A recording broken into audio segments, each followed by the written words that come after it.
ఓం సహనావవతు సహనౌ భునక్తు సహ వీర్యం కరవావహై తేజస్వినావధీతమస్తు మా విద్విషావహై. ఓం శాంతి శాంతి శాంతి. హరి ఓం. శ్రీ గురుభ్యో నమః. హరి ఓం. ఓం శ్రీమాత్రే నమః. మనము లాస్ట్ సెషన్లో మనోన్మణి అనే నామం వరకు చెప్పుకున్నాం. సర్వేశ్వరి, సర్వమయి, సర్వమంత్ర స్వరూపిణి, సర్వయంత్రాత్మిక, సర్వతంత్ర రూప మనోన్మణి. సో అమ్మవారి నామాలు అంటే 2 గుడ్ నామాలన్నీ చెప్పుకుంటూ వస్తున్నాము. దాంట్లో మనోన్మణి అనే నామం దగ్గర మనం లాస్ట్ కంక్లూడ్ చేసాము. And we spent a lot of time there also. అది ఎప్పుడు గుర్తుంచుకోండి, దట్ ఈస్ ద స్థితి we want to reach to at some point in life. అది so that's our goal state అనమాట. ఆ మనోన్మణి అనే నామం చెప్పుకున్నాం కదా. నెక్స్ట్ ఇవాళ చెప్పుకోబోయే నామం వచ్చి మాహేశ్వరి. ఓకే, 4 అక్షరాల నామము శ్రీ మాహేశ్వరి అయి నమః. Okay, very simple to say. మహేశ్వరుడి శక్తి మాహేశ్వరి, అంతే కదా.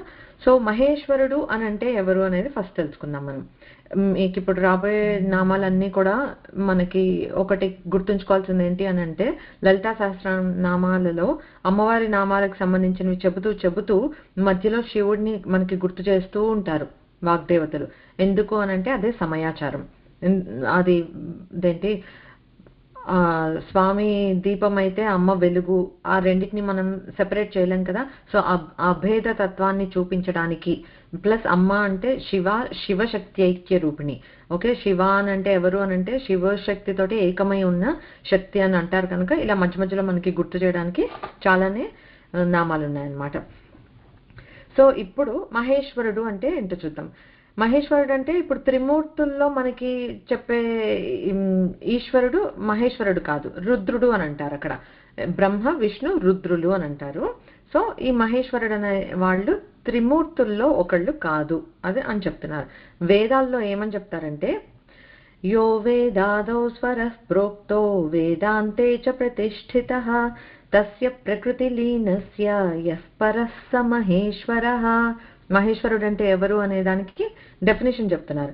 ఏంటి, యో వేదాదౌ స్వరః ప్రోక్తో అంటే వేద పఠనాన్ని మనం ఆరంభించాలి అని అంటే ముందుగా మొదలు పెట్టేది ప్రణవంతో. సో ఏ నామంతో మనం వేదాలని ఉచ్చరిస్తున్నామో అంటే ఓంకార స్వరూపం అని చెప్తున్నారనమాట. ఏ ఓంకారం అయితే వేద పఠనానికి ముందు ఆరంభంలో ఉచ్చరిస్తామో, వేదాంతే చ ప్రతిష్ఠిత అంటే వేదాంతాలంటే ఏంటి, ఉపనిషత్తుల్లో ప్రతిపాదించే పరదైవం అంటే ఎవరున్నారో. ఓకే, తర్వాత తస్య ప్రకృతి లీనస్య ఎవరిలో అయితే ప్రకృతి లీనమై ఉందో, ఉండి కూడా దానికి అతీతంగా ప్రకృతి కలిసి ఉంది, ప్రకృతికి అతీతంగా స్వామి ఉన్నారు. సో మనం మొత్తం అసలు సృష్టి బిఫోర్ సృష్టి అని చూసుకుంటే పరమాత్మ మాత్రమే ఉన్నారు. ఎప్పుడైతే ఆయనకి సృష్టి చేయాలి అనే సంకల్పం వచ్చిన తర్వాత అప్పుడు ఆ సంకల్ప శక్తి బయటకు వచ్చి అది అమ్మవారై మిగతా రెస్ట్ ఆఫ్ ద థింగ్స్ మొత్తం టేకెన్ కేర్ బై అమ్మవారు. సో అమ్మవారు కూడా అట్ సమ్ పాయింట్ శివుడిలోనే లీనమైపోయి ఉంటుందన్నమాట. అది ఇక్కడ తస్య ప్రకృతి లీనస్య అంటే దానికి అది తనలో ఉండి కూడా దానికి అతీతంగా కూడా ఉన్నది ఎవరు అని అంటే ఆ పరతత్వమే. యఃపరః సహ మహేశ్వర అంటే ఆ పరతత్వం ఏదైతే ఉందో అది మహేశ్వరుడు అని చెప్తున్నారు. సో ఓంకారం, ప్రణవం, ఫస్ట్ నాదము, ఫస్ట్ వ్యక్తీకరణ అంతా శివుడే, మహేశ్వరుడే అని ఇక్కడ చెప్తున్నారు అనమాట. సో అలాంటి ఆ పరతత్వం ఏదైతే ఉందో ఆ మహేశ్వరుడి ఆ పరతత్వానికి సంబంధించిన శక్తి with which he is able to do anything. శక్తి అనేది లేకపోతే మనమే శక్తి చాలట్లేదని కూర్చునేస్తాం కదా. సిమిలర్లీ పరమాత్మ ఏదైనా చెయ్యాలి అంటే కూడా ఆయనకు ఒక శక్తి కావాల్సిందే. ఆ మహేశ్వరుడి శక్తే మహేశ్వరి. అదే ఇక్కడ అమ్మవారి నామం అన్నమాట. సో ఇందాక ప్రకృతి లీనస్య అని చెప్పుకున్నాము. ప్రకృతి అంటే అమ్మవారే. ఓకే, ఈ ప్రకృతిలో అంటే అమ్మవారిలో కలిసి ఉండి అమ్మవారి కన్నా అతీతంగా ఉన్నారు. వాళ్ళిద్దరిని మనం ఎప్పుడు చెప్పుకోవాలంటే కూడా దీపము, వెలుగు. సో దీపం లేకపోతే వెలుగు ఎక్కడి నుంచి వస్తుంది? సో స్వామి లేకపోతే అమ్మవారే లేదు అంటే అమ్మవారు ఏమైనా తక్కువ అన్నట్లా? నిజంగా let us assume everything is pitch dark, ఏమీ కనిపించట్లేదు. దీపం ఎక్కడుందో కూడా మనకు కనిపించట్లేదు వెలుగు లేకపోతే. సో సో అసలు ఆ పరమాత్మ తత్వం ఒక రూపంతోటి వ్యక్తీకరింపబడాలి, లేకపోతే మనలాంటి ఏంటి అసలు ఈ సృష్టిలో ఎవరికైనా సరే తెలియాలి అని అంటే అది అమ్మ ద్వారా మాత్రమే సాధ్యము. సో ఆ వెలుగుంటేనే మనకి దీపం కనిపిస్తుంది. లేకపోతే పిచ్చి డార్క్ ఉన్నప్పుడు అక్కడ పైన ఎక్కడో ఏదో దీపం పెట్టుంది అని అంటే ముందు అక్కడ పెట్టుందని తెలియాలి కదా, కనిపించాలి కదా మనకి వెలిగించాలంటే. సో అలా అవినాభావ సంబంధం అన్నమాట. ఇది ఎక్కువ ఇది తక్కువ కాదు. దే ఆర్ బోత్ అంత అభేద శక్తి అని చెప్పటం అన్నమాట ఇక్కడ నామానికి అర్థం. మాయాంతు ప్రకృతిం విద్యాం మాయినంతు మహేశ్వరం. ఈ మాయ ఇప్పుడు ప్రకృతి అని చెప్తున్నాం. ఏ మాయతోటి ఈ జగత్తు నడుస్తోందో అదే ప్రకృతి. ఓకే, ప్రకృతి అంటే నేచర్ అని అనుకుంటాం కదా మనం. ఆ నేచర్ మాత్రమే కాదు, వేదాంత పరిభాషలో ఏంటి ప్రకృతి అని అంటే ఈ మాయ, ఏ మాయతోటి ఈ జగత్తు మొత్తం నడుస్తోందో అని. ఓకే, సో అంటే మనకి కనిపించేది దృశ్యమాన ప్రపంచం ఏదైతే ఉందో ఇదంతా ఒక ఇల్యూషన్ అని అంటారు. అవన్నీ మన కాంప్రహెన్షన్ కి అందవు, కానీ ఇదంతా మాయ అదంతా అని చెప్తారు. ఓకే, సో అది త్రిగుణాలు. ఆ త్రిగుణాలు అనేవి మనకి కనిపించట్లేదు, అగోచరం అవి. కానీ అసలు ఒక సృష్టి ఎగ్జిస్ట్ అవుతోంది, మనుగడ సాగుతోంది అని అంటే ఆ సత్వ రజస్సు తమో గుణం మూడిట్లో ఒక క్షోభ రావాలి. ఒక ఎలా అయితే మనం ఫస్ట్ చెప్పుకున్నాం కదా, ఆ స్పందన శివుడిలో కలిగితేనే ఎలా అయితే అమ్మ బయటకు వచ్చిందో తద్వారా సృష్టి వచ్చిందో, అలాగా ఇప్పుడు ఈ 3 త్రిగుణాలు ఒక సమతుల్యంలో ఉన్నాయనుకోండి, ఒక స్టేట్ ఆఫ్ ఈక్విలిబ్రియంలో, అక్కడ సృష్టి లేదు, ఏమీ లేదు. It's like either before creation or after dissolution. ఆ ప్రళయం అయిపోయాక ఏమి నో యాక్టివిటీ అన్నమాట, ఆ స్టేట్. సో మనకి సృష్టి ఎగ్జిస్ట్ అవ్వాలి అని అంటే ఈ 3 ఎప్పుడు అప్ అండ్ డౌన్ అవుతూ ఉంటాయి. మనలో చూసుకుంటే కూడా మనకి బాగా తెలిసింది ఏంటి అని అంటే 3 గుణాలు మనలో ఉన్నాయి. కాకపోతే ప్రథమంగా మనలో ఉండేది ఏంటి అని అంటే ఎక్కువగా రజోగుణం ఉంటుంది. అవునా, ఎప్పుడు యాక్టివిటీ, ఏదో ఇది చేయాలి దీని తర్వాత అది చేయాలి, అట్లా చాలా ప్లానింగ్లు చేస్తూ ఉంటాము. సో రజోగుణం ఎక్కువగా ఉంటుంది మనందరిలో కూడా.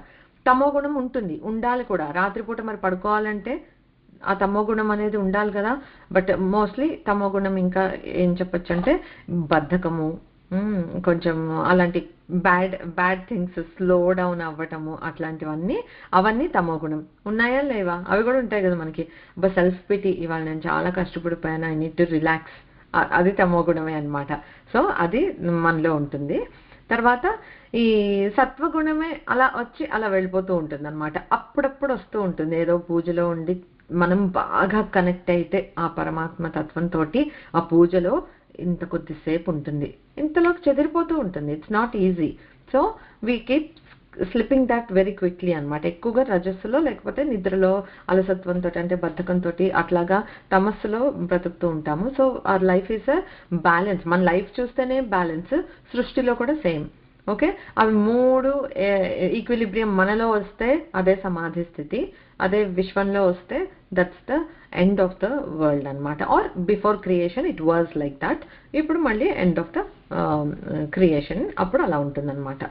సో ఆ క్షోభ అనేది ఉండటం, that is a maya. Okay, ఆ బాల్స్ జగల్ చేస్తున్నట్లు ఆ ఆట అన్నమాట. దాని వల్లనే ఎన్నో మార్పులు జరుగుతున్నాయి కదా. ఎప్పుడు ఒకటేలాగా ఉంటే there is no growth. But మనకు తెలుసు మన చుట్టూ ఉండే ప్రపంచంలో ఎన్ని రకాల మార్పులు అట్మాస్ఫియర్ గా మారుతున్నాయి. People are changing, things are changing around us. So ఆ పరిణామం అనేది జరుగుతూ వస్తోంది. అదే మాయ అన్నమాట. అది ప్రకృతి అని అనుకుంటే మాయినంతు మహేశ్వరం. ఆ మాయా ప్రకృతి ఎవరి ఆధీనంలో ఉంటుందో అది మహేశ్వరుడు అన్నమాట. ఇంకెవ్వరికి లొంగదు ఆ మాయ. ఎవ్వరు ఎంతటి వారు కూడా ఆ మాయా శక్తిని తప్పించుకోవటం సాధ్యమే కాదు. ఎవరు ఆ మాయ వలలో పడరు అనంటే దాన్ని మాయాశక్తినే ఆధీనంలో పెట్టుకున్న మహేశ్వరుడు అన్నమాట. సో ఆ మహేశ్వరుడు, అంతటి మహేశ్వరుడు ఏం చేయాలన్నా మళ్ళీ ఈ మాయాశక్తి ద్వారానే చెయ్యాలి. అదే మహేశ్వరి నామం అన్నమాట ఇక్కడ. సో ఈ ప్రకృతి పరమేశ్వరుడిలో లీనమైపోతే ఇంకా అదే మనకి అభేద స్థితి, మనోన్మని స్థితి అని చెప్పుకున్నాం కదా. దట్స్ వాట్ ఇట్ ఈస్ అన్నమాట. తమసా కాల రుద్రాఖ్యో రజసా కనకాండజ సత్వేన సర్వకో విష్ణు నైర్గుణ్యేన మహేశ్వర. వేరే ఒక శివుడికి సంబంధించిన తంత్రాల్లో ఒకటి చెప్తారనమాట. ఏమని, తామస కాల రుద్రాఖ్యో అంటే తమో గుణం బాగా ఎక్కువగా ఉన్నప్పుడు శివుడే మహేశ్వరుడే కాల రుద్రుడిగా అంటే కాలంగా యాక్ట్ చేసి లయం చేస్తున్నాడు. రజస కనకాండజ అంటే రజోగుణం బాగా ఉన్నట్లుగా చూపించి మనకి సృష్టించేస్తున్నాడు. మహేశ్వరుడే ఇన్ని రూపాలుగా మొత్తం ఎలా నడిపిస్తున్నాడు అనే దానికి చెప్తున్నాడు అనమాట. సృష్టికర్త అయిన బ్రహ్మదేవునిగా ఇచ్చేస్తున్నది కూడా రజోగుణంతో మహేశ్వరుడే. సత్వైన సర్వకో విష్ణు సత్వగుణం పూర్తి శుద్ధ సత్వగుణం ద్వారా సర్వవ్యాపి అయిన స్థితికారుడిలాగా విష్ణు కదా, ఆ విష్ణు రూపంలో ఉన్నది కూడా మహేశ్వరుడు. తర్వాత ఈ మూడు పనులు చేస్తున్నప్పుడు ఈ మూడు పేర్లతో పిలువబడతాడు. కానీ నైర్గుణ్యేన ఈ మూడు గుణాలు లేని స్థితిలో ఏ పరబ్రహ్మం ఉందో అది మహేశ్వరుడు అన్నమాట. ఇందాక చెప్పుకున్నట్లే. ఓకే, మనము సర్వేశ్వరి నామం దగ్గర చెప్పుకున్నాం. అమ్మవారు ఎలా అయితే సర్వదేవతలకు సర్వానికి పైన ఈశ్వరత్వంతో ఉందో అలాగే నిరీశ్వరి అని చెప్పుకున్నాం, అమ్మని మించి ఎవరూ లేరు అని. ఇక్కడ మహా అనేది ఒక ప్రిఫిక్స్ లాగా వాడుతున్నాం. మహా అంటే ఏంటి, ది మహత్వపూర్వకమైనది అనే దానికి చెప్పడానికి అనమాట. సో ఇక్కడ ఆ మహా ఈశ్వరత్వం ఎవరికైతే ఉందో అది మహేశ్వరుడు, ఆయన శక్తి మహేశ్వరి. ఓకే, ఆ మహేశ్వరి అంటే స్వరూపం ఎలా ఉంటుంది అని అంటే ఒక చిన్న ధ్యాన శ్లోకం చెప్పుకొని ఈ నామం ముగిద్దాము. త్రిశూల చంద్రాహిధరే మహావృషభవాహిని మాహేశ్వరి స్వరూపేణ నారాయణి నమోస్తుతే. నారాయణి స్తుతి అని దేవి మహాత్మ్యంలో అందులో చెప్తారనమాట. అమ్మవారు మాహేశ్వరి రూపం ఎలా ఉంటుంది అంటే చక్క త్రినేత్రాలతోటి ఉండి త్రిశూలాన్ని ధరించి వృషభ వాహనమై. మామూలుగా అయితే అమ్మవారి రూపం ఎలా ఉంటుంది, సింహవాహనంగా చూస్తాం ఎక్కువగా. అప్పుడప్పుడు పులి మీద ఉండటం చూస్తాం కాత్యాయని ఇతర స్వరూపాల్లో. బట్ ఇక్కడ వృషభ వాహనంతో ఉంటుందన్నమాట. మహేశ్వరి స్వరూపంలో ఉన్న నారాయణి ఎవరు అనంటే ఆ దేవి మహాత్మ్యంలో చెప్పబడిన అమ్మవారే. సో అలా ఉంటుంది అమ్మవారు. ఆ మాహేశ్వరికి ఒక నమస్కారం. తర్వాత నామం వచ్చి మహాదేవి. 4 అక్షరాల నామము శ్రీ మహాదేవ్యై నమః నామంగా చెప్పుకుంటే. సో ఇందాక చెప్పుకున్నాం కదా, మహా అనేది ఒక ప్రిఫిక్స్ గా పెట్టాము అని అంటే it's denoting something that is ultimate అన్నమాట. ఇంకా అబ్సల్యూట్ అథారిటీ, ఇంకా దాన్ని మించింది ఇంకేది లేదు అన్నప్పుడు మనం మహా అనేది వాడతాం. ఇప్పుడు మనం వాడుకలో ఎట్లయితే వాడతామో, బట్ యూజువల్గా మీనింగ్ ఆఫ్ మహా అంటే మహతి, ది బెస్ట్, అల్టిమేట్ ఉన్నది ఏదైతే ఉందో దాన్ని మనం చెప్పాలి అని అంటే ఈ మహా అనే పదాన్ని జోడించి చెప్తామన్నమాట. సో ఇక్కడ మహేశ్వరుడు మాహేశ్వరి చెప్పుకున్నాం కదా. ఇప్పుడు మహాదేవి అంటే ఏంటి, మహా మహిమాన్వితమైన దేవి, మహతి దేవి. ఓకే, అంటే ది అల్టిమేట్ దేవి అని చెప్తున్నారు. సో మహాదేవుడు, ఇందాక మహేశ్వరుడి శక్తి మాహేశ్వరి ఎలా అయిందో అలాగే సిమిలర్ గా మహాదేవుడి శక్తి మహాదేవి ఇక్కడ. ఓకే, అగైన్ అందుకే చెప్పే ఈ నామాలన్నీ అభేదాన్ని చూపించేవే ఉంటాయి, సమయాచారానికి సంబంధించినవే అన్నమాట. సో మనకిప్పుడు దేవతలు ఉన్నారు అని అంటే 3 దేవతలు అని చెప్తారు కదా. సో 3 దేవతలు ఉంటే అందులో మహాదేవుడు అని పిలిచేది ఎవరిని, ఓన్లీ శివుడికే. లైక్ సహస్రనామాలు మనం విష్ణువుకి చెప్పుకున్నా లేకపోతే వేరే ఏ దేవతా స్వరూపానికి చెప్పుకున్నా మహాదేవుడు అనగానే మనకి స్ట్రైక్ అయ్యేది శివుడు మాత్రమే. ఓకే, సో అలాగా శివుడికి ఆ మహాదేవుడు ఎవరైతే ఒక్కడే అని అనుకున్నామో ఆయన శక్తి అయిన మహాదేవి కూడా ఒక్కతే అన్నమాట, అదే అమ్మవారు. సో సామవేదం గారు చెప్తారనమాట, ఏమంటారంటే ఈ లలితా సహస్రనామంలో ప్రతి నామము పుంలింగ రూపంలో విశ్లేషణ చేసుకుంటే అది శివ సహస్రనామం అయిపోతుంది, స్త్రీలింగంలో చెప్పుకుంటే అమ్మవారు అని. అంటే ఇద్దరి తత్వానికి దెర్ ఇస్ నో డిఫరెన్స్ అన్నమాట. ఇద్దరిది సేమ్ తత్వము. ఎన్నో రకాల సామ్యాలు మనం చూసాము. సో సిమిలర్ గా అలాగా ఈ నామము ఎలా అయితే మనం శివుడు పరంగా అప్లై చేస్తున్నామో సిమిలర్లీ అమ్మవారి పరంగా అమ్మ మహాదేవి అన్నమాట. ఓకే, సో మనకి శివ మంత్రాలు చూస్తే చాలా, మీకు అందరికి రుద్ర గాయత్రి తెలుసు. తత్పురుషాయ విద్మహే మహాదేవాయ ధీమహి తన్నో రుద్ర ప్రచోదయాత్. సో అక్కడ మహాదేవ అక్కడ ప్రయోగం చాలా చోట్ల మీరు వింటారు. శివుడికి మనం చేసే శ్లోకాలలో, స్తోత్రాలలో, ఈవెన్ వేద పాఠాలలో మహాదేవుడు అనే రిఫరెన్స్ చాలాసార్లు చూస్తారనమాట. సో మనకి రుద్రంలో తెలిసే ఉంటుంది అందరికీ కూడా ఇది. నమస్తే అస్తు భగవన్ విశ్వేశ్వరాయ మహాదేవాయ త్రయంబకాయ త్రిగుణాత్మకాయ త్రికాగ్ని కాలాయ కాలాగ్ని రుద్రాయ నీలకంఠాయ మృత్యుంజయాయ సర్వేశ్వరాయ సదాశివాయ శ్రీమన్ మహాదేవాయ నమః. మళ్ళీ 2 సార్లు ఒకటే నామము ఆ చిన్న శ్లోకంలో అలా ఉంది. అంటే ఇమాజిన్ ఎంత మహాదేవుడో, ఎన్నిసార్లు అలా రిఫర్ చేస్తాము అని కూడా. సో అది మహాదేవుడు అని అంటే శివుడు అని అనమాట. తర్వాత మనకి శివుడిని అష్టమూర్తి తత్వాలతో చెప్పడం అనేది ఉంది. అది మనం ఆల్రెడీ అంతకుముందు చెప్పుకున్నాము. ప్రతి అష్టమూర్తి తత్వంగా శివుడిని ఎలా చెప్తే దానికి కరెస్పాండింగ్ గా అమ్మవారికి కూడా ఒక నామం ఉంటుంది. అలాగే ఇక్కడ మహతే దేవాయ నమః, ఈ మహాశబ్దం ఉండేది మహతే దేవాయ నమః అని చెప్తాము. అదే నామం అమ్మవారి పరంగా చెప్తే మహతో దేవస్య పత్న్యై నమః అని చెప్పి అమ్మవారికి పూజ చేసే విధానం ఒకటి ఉందన్నమాట, అష్టమూర్తి తత్వంగా పూజ చేస్తే. ఓకే, మళ్ళీ మన అమ్మవారికి బ్యాక్ వస్తే కనుక ఎన్నో నామాలు ఉన్నాయి అమ్మవారికి. అవునా, అసలు లిస్ట్ రాస్తే it's like I don't know infinite అని చెప్పలేము, కానీ ఎన్నో ఎన్నో ఎన్నో నామాలు ఉన్నాయి. ఆ నామాలన్నీ గౌణాలు, right? Like just like that వచ్చిన నామాలు ఏం కాదు. ఇప్పుడు మహాదేవి అని అంటే she actually is Mahadevi meaning పరంగా, అందుకనే ఏదో ఊరికే రాణి శ్రీ మహారాజ్ని అని అనేయటం కాదు, ప్రతి దాంట్లోనూ ultimate. So she really means that నామం అనమాట. అలాగా ఈ దేవి అనే నామం ఈజ్ ద ట్రూ నామం అమ్మవారికి ఉన్నది. ఏంటి, మనకి అమ్మవారి వాంగ్మయం ఎంత చూసుకున్నా దేవి అనే ప్రయోగమే చాలా ఎక్కువగా కనిపిస్తుంది. లైక్ దేవి సూక్తం అంటాము, దేవి భాగవతం అని అంటాము, దేవి పురాణం అంటాము. అవునా? సో దేవి దేవి దేవి అమ్మ అందులో చూస్తే ఏంటి అని అంటే మళ్ళీ మనకి దుర్గా అమ్మవారి గురించే, లలిత అమ్మవారి గురించే ఉంటాయి. మూల స్వరూపం ఏంటి అంటే అదే, కానీ రిఫరెన్స్ దేవి అనమాట. మనకందరికీ బాగా తెలిసిన చండీ సప్తశతి అని మనం రిఫర్ చేస్తాం కదా. ఆ చండీ సప్తశతికి కూడా వ్యాసుడు పెట్టిన పేరైతే దేవి మహాత్మ్యం. అక్కడ కూడా దేవి అని అన్నారు. అది లక్ష్మీదేవ, సరస్వతీదేవ, లేకపోతే పార్వతీదేవ అట్లాగే ఏం క్లాసిఫై చేయాల. దేవి అనే పదాన్ని ఇన్ జనరిక్ గా వాడారు అని అంటే అది అమ్మవారికి అప్లై అవుతుంది అని.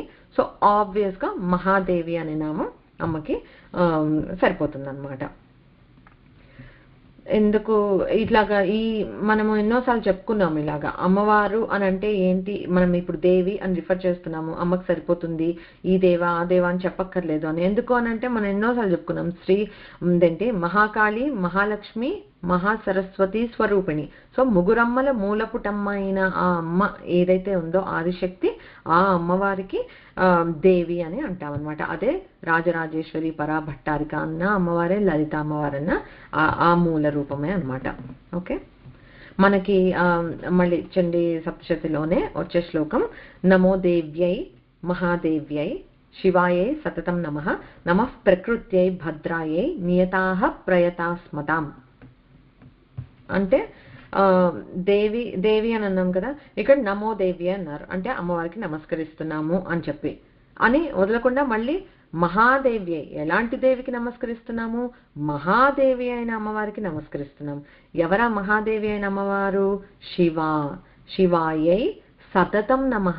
ఎలా దండం పెడుతున్నాము, ఓసారి పెట్టి వదిలేసాము, పొద్దున పెట్టి సాయంత్రం పెట్టి వదిలేసాము కాదు, సతతం నిరంతరం అమ్మకి అలా నమస్కరిస్తూనే ఉన్నాము అని చెప్తున్నారు.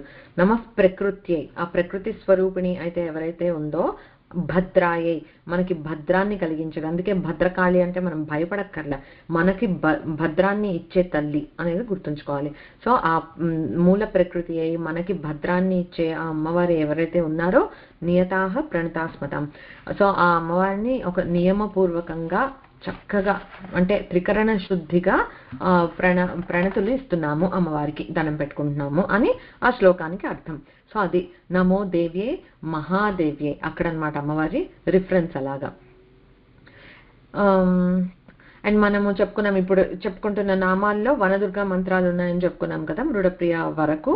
సో దుర్గాదేవికి సంబంధించిన దాంట్లో చూస్తే కూడా దుర్గా సూక్తంలో చెప్తే మనం దుర్గాం దేవీగుం శరణమహం అని అంటాం. సో అక్కడ కూడా దుర్గా అనే అన్నారు. దుర్గా అని వదిలేలా, దేవి. మళ్ళీ ఎవరు ఆ దుర్గా అంటే దేవి, అల్టిమేట్ దేవి అన్నమాట. ఆ సుప్రీం అథారిటీ ఎవరైతే ఉంటారో దేవతలందరికీ అది అమ్మవారు అని. సో ఆ మహాదేవి అయిన అమ్మవారే మనందరిలో ఎప్పుడు బుద్ధిని చక్కగా ప్రచోదనం చేస్తూ ఉండాలి. యా దేవి సర్వభూతేషు బుద్ధి రూపేణ సంస్థిత నమస్తస్యై నమస్తస్యై నమస్తస్యై నమో నమః. చక్క రోజు చిన్న శ్లోకమే 3 సార్లు నమస్కారం మళ్ళీ చెప్పారు అని అంటే అది త్రికరణ శుద్ధిగా చేయాలి. చేసేది ఒక్కసారి కావచ్చు, అది త్రికరణ శుద్ధిగా చేస్తే చాలా హెల్ప్ అవుతుంది మనందరికీ. చక్క every day this is something that we have to do so that మనకి బుద్ధి ప్రచోదనమై కరెక్ట్గా పనిచేస్తుంది. ఎందుకంటే మనం చాలా అల్పులం కదా, ఎన్నో వేరియబుల్స్ ఉంటాయి మన చుట్టూతా. మనము మంచి మూడ్లో ఉన్నాము, లేకపోతే ఇవన్నీ ఇట్లా చదువుకుంటున్నాము, ఫోకస్ దీని మీద ఉన్నప్పుడు చాలా చెప్తాం నీతులు.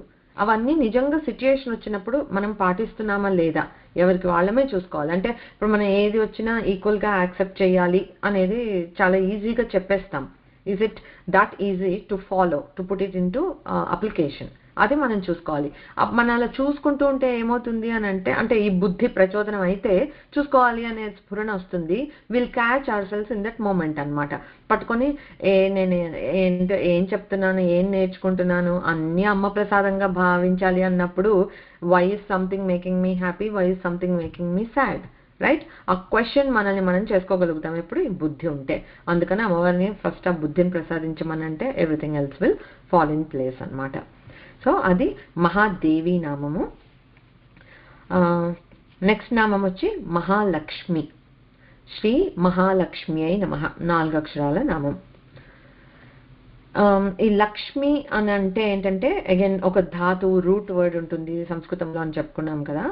లక్ష్ అనే ధాతువు నుండి వచ్చిందనమాట. లక్ష అంటే చూడటం. లక్ష్యతే ఇది లక్ష్మి.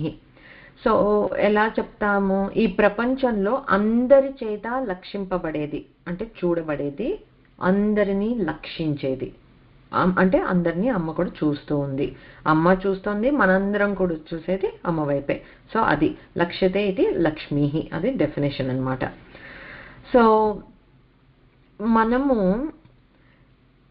ఈ మనకి కనిపించే ఈ దృశ్యమాన ప్రపంచం ఏదైతే ఉందో అందులో ఏదైనా సరే మనకి అందంగా కనిపించినా, లేకపోతే దేన్నన్నా చూస్తే మనకి ఒక ఆనందం కలిగినా, దట్స్ బికాస్ ఆఫ్ అమ్మవారి ప్రెసెన్స్ అన్నమాట. అందులో ప్రతి వస్తువులో అమ్మ ఉండి మనల్ని చూస్తోంది, లేకపోతే మన దృష్టిలో ఉంది కనుక మనకి అలా అందంగా కనిపిస్తోంది అన్నమాట.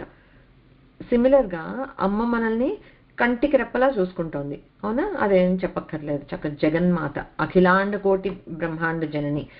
మన ఈ బ్రహ్మాండం, ఈ అర్త్ నువ్వు నేను కాదు. అమ్మ లెవెల్ ఏంటి అంటే అఖిలాండ కోటి బ్రహ్మాండాలకి జగదంబ అమ్మ. సో అందరినీ అంతే ఈక్వల్గా, అంతే ప్రేమగా చూసుకుంటుంది. ఆ చూసుకోవటం అనే నుండే ఈ అక్షి సంబంధమైన నామాలు అమ్మవారికి చాలా ఉంటాయి. మీనాక్షి, కామాక్షి, అలాగా. అంటే కంటి చూపుతోటి చక్కగా అమ్మ మన పక్కన ఉండక్కర్లే, ఆ కంటి చూపుతోటి అందరినీ కాచుకుంటూ ఉంటుందట. సో అది లక్ష్యము అని అంటే, లక్ష్యం అంటే అదొకటి చూడటం.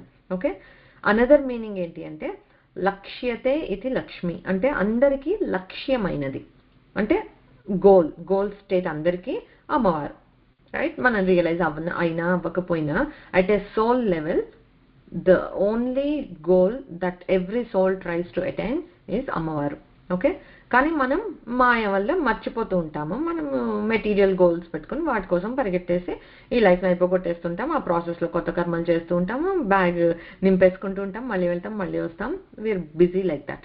సో ఈ కాన్షియస్ మైండ్ తోటి మనం ఉంటే కనుక మనము పుట్టాము అని అంటే మన పర్పస్ ఈజ్ ఆధ్యాత్మికంగా ప్రోగ్రెస్ అయ్యామా, మన లక్ష్యమైన అమ్మవారికి దగ్గరగా 4 అడుగులు వేస్తున్నామా లేదా, దాన్నే సాధన అంటారు. సో మనుషులుగా పుట్టడం itself is the core principle or like the idea of being born as humans is for sadhana. ఎన్నోసార్లు చెప్పి ఉంటాను రిఫరెన్స్ మీకు. దేవతలు కూడా వాళ్ళు ఇట్లాంటి సాధన చేసి అమ్మ అనుగ్రహాన్ని అలాగా వాళ్ళు పొందలేరు అక్కడ వాళ్ళ లోకాల్లో. So if they have to do something like that, మళ్ళీ మనుషుల్లాగా పుట్టి సాధన చేసుకుని తిరిగి వెళ్తారు ఆ లోకాలకి. అలా so we should be very thankful మనకి జన్మ దొరికినందుకు. అండ్ మనకి చేతనంత సాధన మనం చేయాలి టువర్డ్స్ లక్ష్యమైన అమ్మవారికి. ఓకే, సరే అది అల్టిమేట్ లక్ష్యం అని పెట్టుకుందాం. కానీ మనలాంటి వాళ్ళకి చాలా లక్ష్యాలు ఉంటాయి, రైట్? లైక్ పిల్లలైతే స్కూల్లో మంచి గ్రేడ్స్ రావాలి, తర్వాత మంచి కాలేజ్లో అడ్మిషన్ దొరకాలి, తర్వాత మంచి జాబ్ రావాలి, మంచిగా పెళ్లి జరగాలి, పిల్లలు పుట్టాలి. It's never ending, we all know that. అన్ని లక్ష్యాలు like we keep working towards each of those goals. Small కావచ్చు, కొన్ని బిగ్ కావచ్చు, అలాంటివన్నీ. అయితే అంతేగాని ఎవరన్నా సరే నేను ఇందులో ఓడిపోవాలి, లేకపోతే నాకు అందులో ఫెయిల్యూర్ ఎదురవ్వాలి, లేకపోతే నేను పడిపోవాలి, నాకు ఏదైనా అయిపోవాలి, అలా నెగిటివ్గా మనం ఎప్పుడు లక్ష్యం కింద పెట్టుకోము కదా. We don't work towards failing, we work for success, అంతేనా? సో మనం లక్ష్యం అనేది ఎప్పుడు మనల్ని ఉన్న చోట నుంచి పాజిటివ్గా ఒక డైరెక్షన్లోకి తీసుకుని వెళ్ళేది. Okay, so that is lakshyam. Lakshyam cannot be something like a negative thing. So ఒకటి anything that gives us a positive result or betterment in life, వాటినే మనం ఎప్పుడు లక్ష్యాలుగా పెట్టుకుంటుంటాం. తప్పులేదు, అలానే ఉండాలి. అయితే ఈ లక్ష్యాలు ఏది పెట్టుకున్నా మీరు బాటమ్ లైన్ చూస్తే, ఓకే ఈ లక్ష్యం దేనికి, that makes you happy or it is helping you to get to another lakshyam. దానికి ఇందులో ఫస్ట్ స్టెప్, సెకండ్ స్టెప్ అట్లా అనుకుంటున్నాం. అది లేకపోతే ఒక చిన్న లక్ష్యం ఏదో ఉంది, నా గోల్ ఇవాళ ఇది చేయాలి అని అనుకున్నాను, చేశాను. That why did I do that? Because that gives me happiness. So మనం ఒక లక్ష్యంగా ఏదైనా పెట్టుకున్నాము అంటే, ఒకటి మన పాజిటివ్గా మన ఉద్ధరణ కోసమైనా ఉపయోగపడాలి, లేదా రెండు మనకి ఆనందాన్ని ఇచ్చేదైనా అవ్వాలి. లేకపోతే మనం దానికోసం ఒక లక్ష్యంగా పెట్టుకోము, దానికోసం మనం కష్టపడటం. ఓకే, సో మరి అసలు మామూలు చిన్న చిన్న ఆనందాలే మన లక్ష్యాలు అని అనుకుని వదిలేకుండా, ఆ సచ్చిదానంద స్వరూపం అంటే ఏ ఆనందం అయితే శాశ్వతమో ఆ ఆనందమే లక్ష్యంగా పెట్టుకుంటే చక్కగా ఈ మహాలక్ష్మి అనే అమ్మవారిని మనం లక్ష్యంగా పెట్టుకున్న వాళ్ళం అవుతామన్నమాట. సో ఉపాసన చేసే ప్రతి సాధకులకి లక్ష్యార్థం అంటే ఈ లక్ష్యం దేనికోసం చేస్తున్నావు అని అడిగితే అది అమ్మ కోసం అనే ఇది ఉంటుందన్నమాట. ఎవరికి? ఉపాసకులకి, సాధకులకి. మనం అవేమీ కాదు రెగ్యులర్గా ఏంటి వర్క్ అలా అనుకుంటే అలా కాదనమాట. సో ఆ లక్ష్యము ఎప్పుడైనా సరే మనం ప్రయత్నిస్తే అమ్మ దొరికేస్తుంది అనే అస్సలు గ్యారెంటీ లేదు. అలానే మన ప్రయత్నం మానేసి ఉండకూడదు. తప్పకుండా ప్రయత్నం చేయాలి, త్రికరణ శుద్ధిగా చేయాలి, చాలా బాగా చేయాలి. ఎంత చేయగలిగితే అంత చేయాలి. ఎందుకంటే ఇది మళ్ళీ దొరికే ఆపర్చునిటీయో కాదో మనకు తెలియదు కనుక now is the time, you do what ever you can. అంత ఇది రెజల్యూషన్ ఉండాలన్నమాట మనకి సాధన చేయడానికి. కానీ మనం ఎంత చేసినా కూడా మనం ఎంతసేపు అయినా అమ్మవారిని చూస్తే తేడా పడదు, అమ్మ మనల్ని చూస్తే క్షణకాలం చాలు ఇట్లా మనకి మోక్షం దొరకటానికి. సో ఆ కరుణాపూరితమైన ఆ దృష్టి మన మీద పడాలి అని కోరుకోవాలి మనం. ఎందుకంటే అమ్మ మనల్ని చూసినప్పుడే సార్థకత. మనం చూసినంతసేపు అది సాధనే అవుతోంది, కానీ అది సార్థకత కావాలి ఆ సాధన అని అంటే అమ్మ తిరిగి మనల్ని ఒక్కసారి చూడాలి, కడగంటి చూపు అలా చూస్తే చాలు. అప్పుడు మనం లక్ష్యాన్ని రీచ్ అయిపోయినట్టే. ఇంకా అదే కదా మనం వెయిట్ చేస్తున్నది, తహతహలాడుతున్నది ఏంటి అని అంటే అమ్మ కరుణని, అమ్మ దృష్టిని మనపై సారింప చేసుకోవటానికి. ఓకే, లక్ష్యతే దృశ్యతే విశ్వం స్నిగ్ధ దృష్ట్యా యయానిశం దేవి భూతాశ్చ మహతి మహాలక్ష్మి తథోచ్యతే. సో ఏ చైతన్యం అయితే లక్ష్యతే దృశ్యతే విశ్వం, ఏ చైతన్యం వల్ల అయితే ఈ సమస్త విశ్వం అనేది వ్యక్తమై, చెప్పా కదా అసలు అమ్మవారు లేకపోతే, ఆ చైతన్య శక్తి అనేది లేకపోతే శివుడు అలాగా తనలో తను రమించుకుంటూ ఉన్నాడు. Nothing existed. ఎప్పుడైతే ఆయన సంకల్పం కలిగిందో అమ్మ వచ్చి అప్పుడు ఆ లక్ష్యతే దృశ్యతే అమ్మ కనిపించే ఈ మన కంటికి అసలు గోచరమయ్యే ఈ విశ్వం వ్యక్తం అయ్యేటట్లుగా చేసిందనమాట. మళ్ళీ స్నిగ్ధ దృష్ట్యా యయానిశం, ఏ తల్లి అయితే స్నిగ్ధ దృష్ట్యా అంటే అత్యంత వాత్సల్యంతో అమ్మ మన వైపు అరుణాం కరుణా తరంగితాక్షి అని చెప్పుకున్నాం. అమ్మ న్యాచురల్ లుక్ మనం చూస్తే ఆ ఎక్స్ప్రెషన్ ఏంటో కూడా తెలియదు కళ్ళల్లో. కొన్నిసార్లు కోపంగా ఉన్నామో ఏమో కూడా గెస్ చేయలేం. బట్ ఆ మనలో కరుణ అసలు పొంగి పొర్లాలి అంటే ఎంత మనం మూవ్ అవ్వాలి, ఎన్నిసార్లు అవుతాం అలాగా మనం కౌంట్ చేసుకోవచ్చా? That you got really moved and got very compassionate for someone something అని అంటే చాలా తక్కువ అలాంటి సందర్భాలు. బట్ అమ్మకి అది నిరంతరం కరుణా తరంగితాలుగా వస్తూనే ఉంటుందిట. సో ఇక్కడ కూడా అదే చెప్తున్నారు, స్నిగ్ధ దృష్ట్య అమితమైన వాత్సల్యంతో ఎప్పుడు చూస్తూ ఉంటుందిట ఈ ప్రపంచాన్ని. అహర్నిశం చూస్తూ ఉంటుంది, కనిపెట్టుకుని ఉంటుంది. దేవి భూతాశ్చ మహతి మహాలక్ష్మి తథోచ్యతే అంటే సర్వభూతాలలో, ఈ సృష్టిలోని ప్రతి చెప్పుకున్నాం కదా, జడ పదార్థాల్లోనూ చైతన్యవంతమైన వాటిలోనూ అన్నిట్లోనూ అంతర్యామిగా ఒక శక్తిగా ఉండి అందరి దేవతల కన్నా మహతి అయిన శక్తి ఏదైతే ఉందో అటువంటి ఆ మహాదేవి, ఇందాక చెప్పుకున్నాం కదా మహాదేవి, ఆ మహాదేవే ఇక్కడ మహాలక్ష్మి అని చెప్తున్నారు అనమాట. ఓకే, నెక్స్ట్ మనకి రాబోయే నామాల్లో లలితా సహస్రనామాల్లోనే ఉన్మేష నిమిషోత్పన్న విపన్న భువనావళి అనే నామం వస్తుంది. అక్కడ ఏం చెప్తున్నారు అని అంటే అమ్మవారు కనురెప్ప మూస్తే ప్రళయం, తెరిస్తే సృష్టి ఉంటుంది. అందుకే కనురెప్ప వేయకుండా చూస్తూ ఉంటుంది అమ్మ, ఎందుకంటే మూస్తే మనం అందరం మాయమైపోతాం. దీనికి ఒక స్టోరీ కూడా ఉంది కదా, శివుడికి కళ్ళు మూసేస్తే అమ్మవారు సృష్టి అంతా ప్రళయం అయిపోయింది. ఎందుకంటే ఆ కళ్ళ నుండి ఆ ఏమంటారు ఈక్షణ శక్తితోటి మన విశ్వాన్ని మొత్తాన్ని వాళ్ళు స్థితి చేస్తూ ఉంటారనమాట. సో అదే అక్కడ శివుడిది ఎగ్జాంపుల్. సో ఇక్కడ అమ్మవారి గురించి చెప్తున్నారు, ఉన్మేష నిమిషోత్పన్న విపన్న భువనావళి. సో అలా రెప్పపాటు కూడా వేయకుండా జాగ్రత్తగా చూసుకుంటోంది అనమాట. సో మనలాంటి వాళ్ళం మనం ఇట్లా రెప్పపాటు వేసే లోపల ఎన్నో మైక్రో ఆర్గానిజమ్స్ పోతాయి. ఓకే, మనం అది చూడలేం, మనం ఫీల్ కూడా కాలేం, మనకంత నెగ్లిజిబుల్, రైట్? ఎన్నిసార్లు మనం బ్లింక్ చేస్తూ ఉంటాం, ఆ బ్లింక్ చేసినప్పుడల్లా కొన్ని మైక్రో ఆర్గానిజమ్స్ ఎగిరిపోతుంటాయి, వాళ్ళ లైఫ్ అంతే వాటివి. ఓకే, సిమిలర్గా దేవతలు ఉన్నారనుకో, ఆ దేవతల్ని అనిమేషులు అని అంటారు. అంటే నిమేషం అంటే ఇట్లా రెప్ప వేయటం, అది చేయరు వాళ్ళు. సో దేవతలు అని అంటే అనిమేషులు అని అంటారు. దీనికి మనకి నల దమయంతుల స్టోరీలో ఒక చిన్న ఇది ఉంటుంది. స్వయంవర ఘట్టం జరిగేటప్పుడు యాక్చువల్లీ నలుడు దమయంతి పాతకాలంలో తెలుసు కదా, మీట్ అవ్వలేదు, కానీ హంస రాయబారం జరిగింది వాళ్ళిద్దరికి. ఒక హంస ఇటు నుంచి అటు వెళ్ళి ఆ నలుడు ఇంత గొప్ప అంత గొప్ప అని చెప్పి నలుడు గురించి చెప్పటము, అయితే వెళ్ళి నలుడికి నా గురించి చెప్పు అని దమయంతి చెప్పడం, అలా మొత్తానికి they both developed a bond and she said she wanted to marry. స్వయంవరం అప్పుడు ఉండేది కనుక అరేంజ్ చేశారు.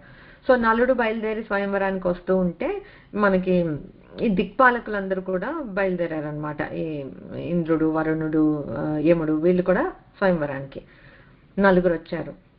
నలుగురు వస్తే అదేంటి నలుడిని అన్నారు, నువ్వు వెళ్ళి రాయబారం చెప్పు, అదేంటి మాకు ఒక చిన్న సాయం చేస్తావా అని అడిగారు. ఫస్ట్ ఏంటో తెలియకుండా తప్పకుండా చేస్తాను, ఏం కావాలి చెప్పండి అన్నారు. సో అక్కడ మన లాంటి వాళ్ళు అంటే ఓ ఇదా అయితే సారీ అని చెప్పేస్తాము. బట్ అప్పటి రోజుల్లో మాట అనేది అంత ఇంపార్టెంట్ కనుక తప్పకుండా చేస్తానని అన్న మాటకి స్టిక్ అయ్యి వాళ్ళు ఏమడిగారు అంటే, నువ్వే వెళ్ళి దమయంతికి చెప్పు, మా నలుగురిలో ఎవరో ఒకళ్ళని పెళ్లి చేసుకోమని చెప్పు, మేమేమి ఆపస్లో మేమేం ఫైట్ చేసుకోము, ఎవరినైనా ఓకే మాలో నలుగురిని ఎవరిని యాక్సెప్ట్ చేసినా అని.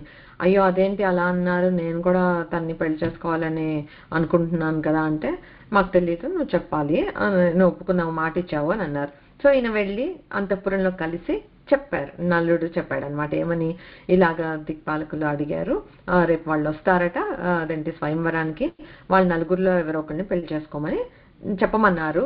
సో నా వంతుగా నేను చెప్పాలనుకున్నాను, నేను చెప్పాను అని అంటే, ఆమె how can you even say that, నేను నీకు తెలుసు నేను నిన్ను ప్రేమించానని, నిన్ను పెళ్లి చేసుకోవడం కోసమే ఈ స్వయంవరాన్ని ఏర్పాటు చేయించాను నేను. సరే చూద్దాం ఏదైతే అది అవుతుంది, నువ్వు చెప్పాల్సింది నువ్వు చెప్పావు, నేను చేయాల్సింది నేను చేస్తాను అని చెప్పి అందిట. సరే దేవతలు కదా వాళ్ళు, దేవర్ ట్రికింగ్ అనమాట.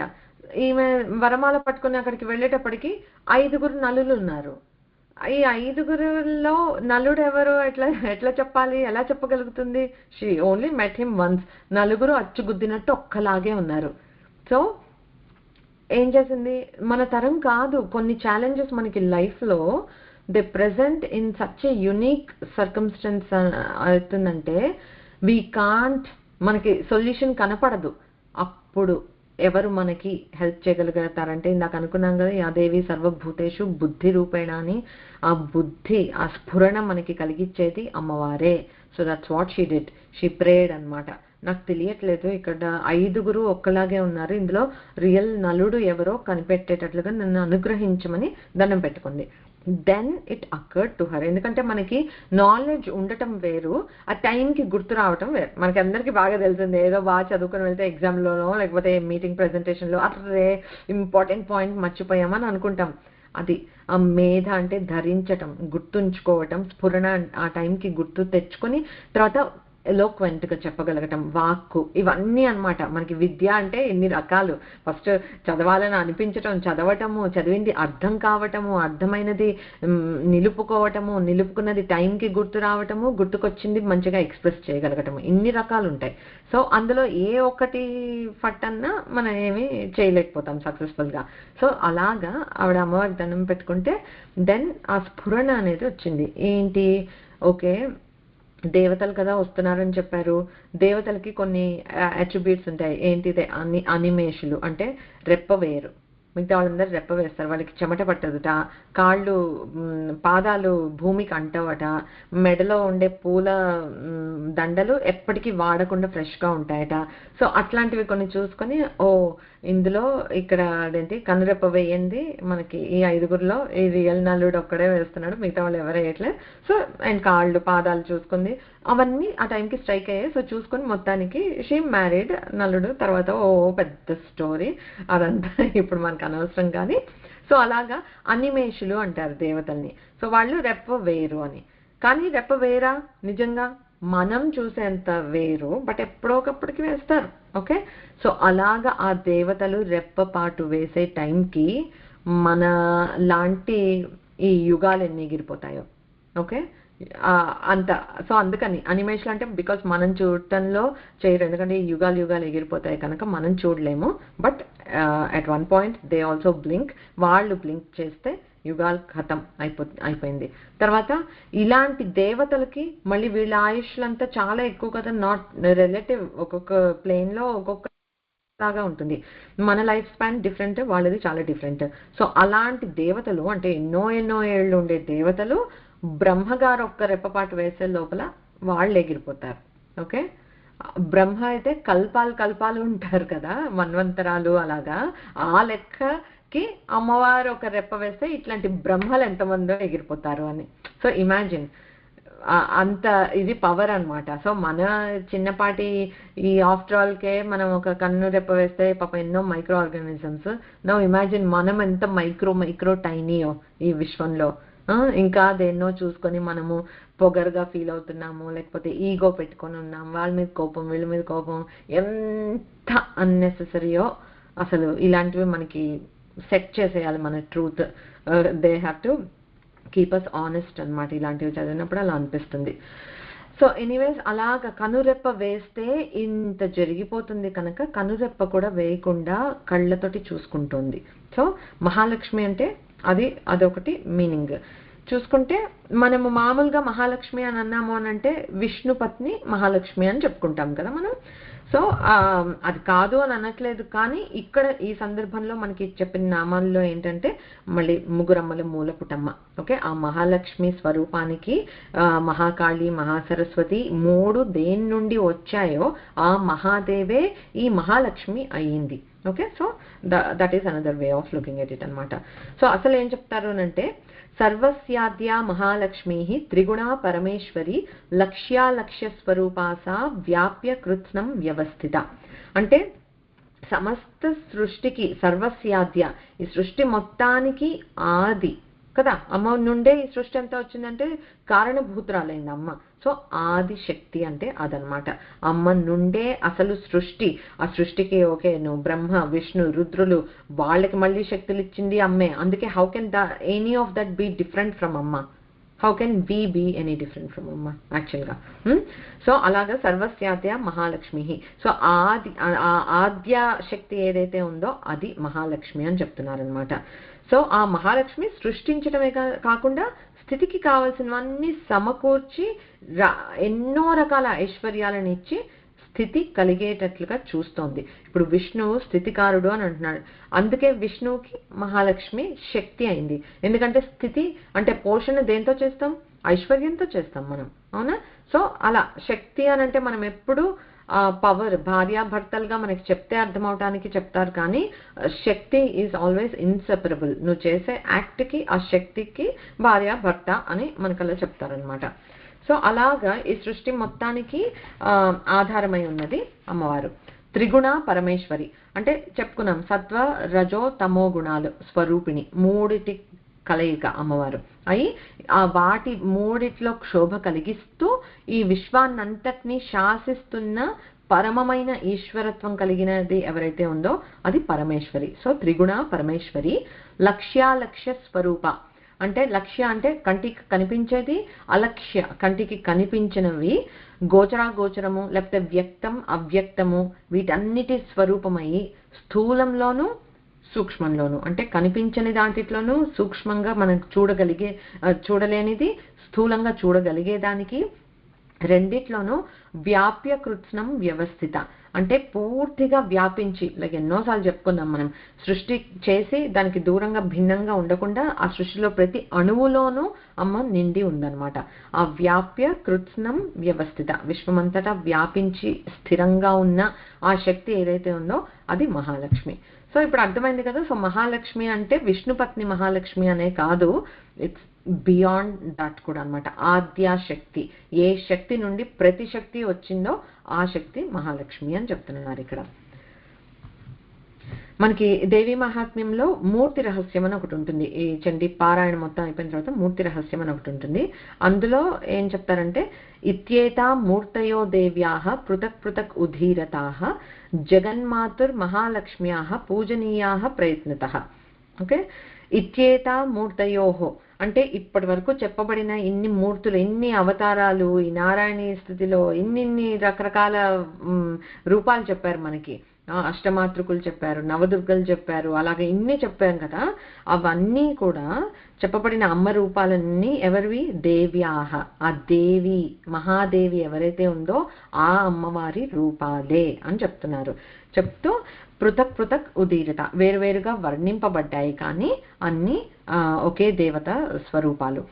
తర్వాత జగన్మాతుర్ మహాలక్ష్మ్య, ఎవరి స్వరూపాలు ఇవన్నీ అంటే జగన్మాత అయిన మహాలక్ష్మి స్వరూపాలే.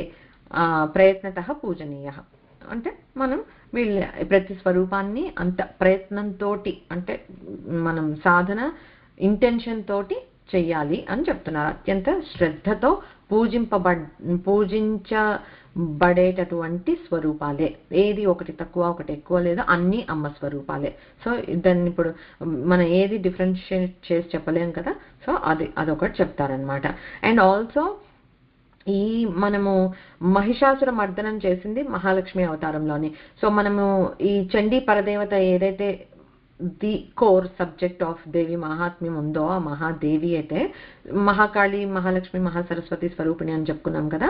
అలాగా ఒక్కొక్క అవతారం తోటి ఒక్కొక్క శుంభ నిశుంభుల వధ అంటే సరస్వతి చేసింది, రక్తబీజుడి వధ అంటే ఒక రూపంతో చేసింది. అలాగా చెప్పేటప్పుడు మహిషాసుర మర్దనం చేసినప్పుడు మహాలక్ష్మి రూపంలో ఉందన్నమాట అమ్మవారు. ఓకే ఓకే ఇంత చెప్పి అసలు లక్ష్మి అంటే ఐశ్వర్యం అనేది టచ్ చేయకపోతే బాగోదు కనుక అది కూడా క్విక్గా చూద్దాము. లక్ష్మి అంటే ఐశ్వర్యం మనకందరికీ తెలిసిందే. సో ఐశ్వర్యం అనంటే జస్ట్ సంపద, వెల్త్ అనేది కాదు. అది మనకి ఇప్పటికీ అందరికీ తెలుసు, ఎక్స్పీరియన్స్ మీద కూడా నేర్చుకునే ఉంటాము. ఆరోగ్యం మహాభాగ్యం, రైట్? లేకపోతే ఇంట్లో నా అనేవాళ్ళు నలుగురు ఉన్నారు, ఆ నలుగురు అని అంటారు, ఉన్నారు అని అంటే అదొక ఐశ్వర్యం. హాయిగా ఏ పూట తిండి కోసం బాధపడాల్సిన ఇది లేకుండా తినగలుగుతున్నామంటే అదొక ఐశ్వర్యం. తర్వాత కంటి నిండా నిద్రపోతున్నాం, మళ్ళీ పక్క రోజుకి ఫ్రెష్గా లేస్తున్నాం, we are looking forward for tomorrow అనేది అదొక ఐశ్వర్యం.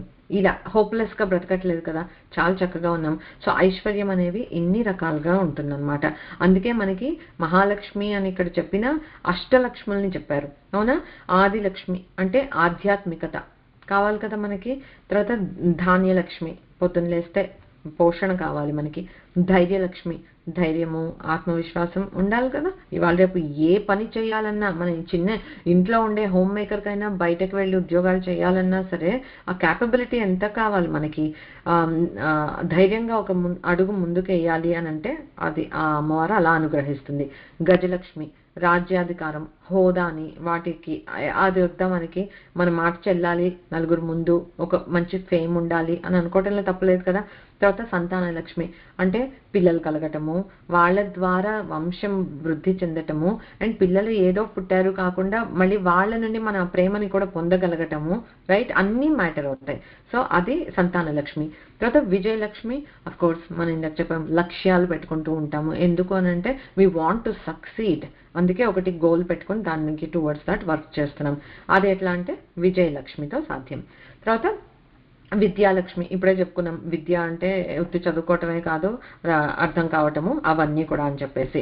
సో ఇన్ని రకాలుగా విద్యాలక్ష్మి ఉంది. తర్వాత ధనలక్ష్మి. ఇప్పుడు ధనలక్ష్మి ఈజ్ రియల్ గా సంపద, బట్ మనం యూజువల్ గా లక్ష్మి అని అంటే సంపద అని దీని ఒక్కటే చూస్తాం, బట్ మిగతావన్నీ మనకి కావాల్సిన ఐశ్వర్యాలే. ఇందులో ఏదైనా మనకి ఇది అక్కర్లేదులే అనేది ఉందా? ఏదైనా ఉందా? లైక్ సంపాదిస్తాను బట్ వీటిలో అన్ని రావు అని అంటే డస్ దట్ హెల్ప్? అస్సలు లేదు కదా. సో అలాగా మనకి అన్నీ కావాలి, ఈ ఐశ్వర్యాలు అన్నీ మనకి కావాలి. ఈ ఐశ్వర్యం అంటేనే ఒక ఈశ్వరీ శక్తి అన్నమాట, దాని నుండి వచ్చేది ఐశ్వర్యం. ఓకే, సో అది అందరినీ శాసించే ఆ ఈశ్వరత్వమైన శక్తి నుండి వచ్చింది ఐశ్వర్యం. అది కూడా కావాలి కదా మనకి, కొంచెం శాసించగలగాలి. నలుగురికి ఒక మాట చెప్తే వాళ్ళు ఆ మాట మీద మనం నడిపించగలిగే చిన్నపాటి క్యాపబిలిటీస్ మనకు కావాలి. సో అలా ఆ ఐశ్వర్యం కూడా మనకు కావాలి, ఈశ్వరత్వానికి సంబంధించిన ఐశ్వర్యం అది కూడా కావాల్సిందే అనమాట. కావాలి అని అనుకుంటున్నాము, ఇవన్నీ మనకు ఆల్రెడీ ఉన్నాయి, అవునా?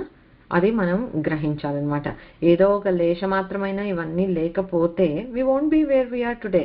అది మనము మనుగడే కష్టమైపోతుంది. ఆ ఎక్నాలెడ్జ్మెంట్ ఉండటము, థ్యాంక్ఫుల్నెస్ ఉండటము, దట్ ఈస్ వెరీ ఇంపార్టెంట్ అనమాట. సో భక్తి అంటే ఏంటి? మనకే ఇవన్నీ ఏదో ఒక లేశమాత్రంగా ఉన్నాయి కనుక మనం ఈ మాత్రం సక్సెస్ఫుల్గా ఉన్నాము లైఫ్లో అని అంటే, మనం ఏం చెప్పుకున్నాం ఇక్కడ? మహాలక్ష్మి అంటే ఈ ఐశ్వర్యాలన్నిటికీ అధిదేవత అయిన అమ్మవారు, పర్సానిఫికేషన్ ఆఫ్ దట్ ఐశ్వర్యం. ఇంకా అమ్మ ఎలా ఉంటుంది? సో అది ఇమాజిన్ చేసుకోవాలన్నమాట. సో మనలో కూడా ఏదో ఒక టాలెంట్ సంథింగ్ షైన్ అవుతోంది అని అంటే అది ఆ ఐశ్వర్యానికి సంబంధించిన విభూతి మనలో ఉండటం. ఓకే, ఉండటం వల్ల మనందరిలో ఒక విభూతి రూపంలో ఏదో ఒకటి, రైట్, మనలో ఉంది, ఆ టాలెంట్ ఉంది, లేకపోతే ఆ ధైర్యము, ఆత్మవిశ్వాసం, it has to be from inside. అనిపిస్తుంది మనకు చాలా న్యాచురల్ అని. లేని వాళ్ళని చూడండి, ఇట్లా ఆత్మన్యూనతతోటి అసలు they can't step up, they can't speak to anyone. ఎప్పుడు నేను తప్పేమో అని నీకు అసలు సెల్ఫ్ కాన్ఫిడెన్స్ అనేది లేకుండా ఉంటే ఎక్కడ అసలు ఏం చేయగలుగుతారు వాళ్ళు? సో మనలో అవన్నీ ఏ పాటికి 1% 2% ఉన్నాయి అని అంటే అది మనకి అమ్మవారి ఇచ్చిన విభూతి అనేది మనం గుర్తుంచుకొని, అగైన్ యాదేవి సర్వభూతేషు లక్ష్మీ రూపేణ సంస్థిత అంటే అదే లక్ష్మి అంటే సంపద కాదు, మనలో ఉంది అంటే this traits with in us, that is Lakshmi అనమాట. సో యాదేవి సర్వభూతేషు లక్ష్మీ రూపేణ సంస్థిత. నమస్తస్యై నమస్తస్యై నమస్తస్యై నమో నమః. ఆ అపరాజిత స్తోత్రం అనేది అది చదువుకుంటే చాలా నాకు ఇష్టం, చాలా చక్కగా నమస్తస్యై నమస్తస్యై నమస్తస్యై నమో నమః ఎన్నిసార్లు ఎన్ని నమస్తులు చెప్పుకుంటూ అండ్ దెన్ ఈ స్తోత్రం ఏంటి అని అంటే ఇట్ హెల్ప్స్ యూ రియలైజ్ అనమాట, ఓ ఈ రూపంగా నాలో అమ్మవారు ఉంది, ఈ రూపం క్షుధా రూపేణ సంస్థిత, ఆకలి రూపంలో ఉన్నది కూడా అమ్మవారే, రైట్. అహం వైశ్వానరో భూత్వా అని అన్ని స్వామి వారు చెప్పినట్లు మనలో ఉండి అసలు ఆ జఠరాగ్నిలా ఉండి మనం ఏది వేస్తున్నా కూడా దాన్ని హరించి మళ్ళీ ఇంకో 4 గంటలు వెళ్ళేటప్పటికి ఆకలేసేటట్లుగా చేస్తూ హెల్త్ని డిఫైన్ చేయాలి అని అంటే హాయిగా తిని హాయిగా డైజెస్ట్ చేసుకొని హాయిగా పడుకుని లేవగలిగితే హెల్తీగా ఉన్నట్లే అని అనుకుంటాం కదా. సో మరి ఆ ఫంక్షన్ చేస్తున్నది ఎవరు? ఆకలి లేకపోతే it's not a good thing, right. మనం అనుకుంటాం అబ్బా ఆకలి వేస్తుంది తినేస్తాము లావెక్కిపోతున్నాము అని. మరి ఆకలి వేయకపోతే అదొక రోగం అయిపోతుంది. సో అలా కూడా గట్టిగా అనుకోకూడదు. అన్నీ మోడరేషన్లో అవుతూనే ఉండాలి. అది కూడా అమ్మవారే అనమాట. సో మనలో లక్ష్మీ రూపైన సంస్థిత, నిద్రా రూపైన సంస్థిత, ప్రతిదీ అమ్మవారే. సో ఆ అక్నాలెడ్జ్మెంట్ని ఎప్పుడు మనం మనసులో పెట్టుకొని ఉందాం. అది మహాలక్ష్మి నామము. నెక్స్ట్ వచ్చి మృడప్రియ, 4 అక్షరాల నామము. శ్రీ మృడప్రియాయే నమః. అందరికి తెలిసే ఉంటుంది. మృడుడు అంటే మృడః అంటే శివుడు. ఓకే, మళ్ళీ again this is also on the same similar lines. Mrida అంటే శివ, మృడప్రియ అంటే శివుడికి ప్రియమైనది, అంతే కదా, అమ్మవారు శివప్రియ. ఓకే, సో మృడ అంటే ఇంకొక మీనింగ్ ఏంటి అంటే ఆనందం. శివ అన్నా అదే, శంభు అన్నా అదే, శంకర అన్నా అదే, రైట్. సో ఆనంద స్వరూపుడు అనమాట శివుడు. సో ఆ మంగళ స్వరూపుడు, ఆనంద స్వరూపుడు అయిన శివుడికి, అంటే ఆనంద స్వరూపుడు అయిన శివుడికి ఆనందాన్ని ఇచ్చే అమ్మవారు మృడప్రియ అనమాట.